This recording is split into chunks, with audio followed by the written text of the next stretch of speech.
Officer ബ്രിട്ടീഷിന്റെ ഭാഗമായി വന്ന യാത്രക്കാർ എട്ടുകാട് പള്ളിയുടെ മുമ്പിലുള്ള ഓലപ്പന്തലിലേക്ക് എത്തിച്ചേരേണ്ടതാണ്. ശ്രദ്ധിക്കുക, പത്തനംതിട്ട ബ്രിട്ടീഷിൽ വന്ന യാത്രക്കാർ വെട്ടുകാട് പള്ളിയുടെ മുൻപിലുള്ള പന്തലിലേക്ക് എത്തേണ്ടതാണ്.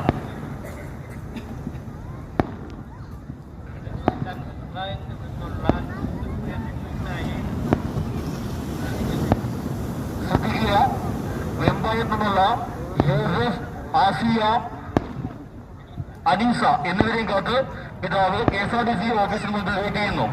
ശ്രദ്ധിക്കുക, വെമ്പായത്ത് നിന്ന യൂസഫ്, അനീസ, ആസിയ എന്നിവരെയും കാത്ത് പിതാവ് KSRTC ഓഫീസിൽ വെയിറ്റ് ചെയ്യുന്നു.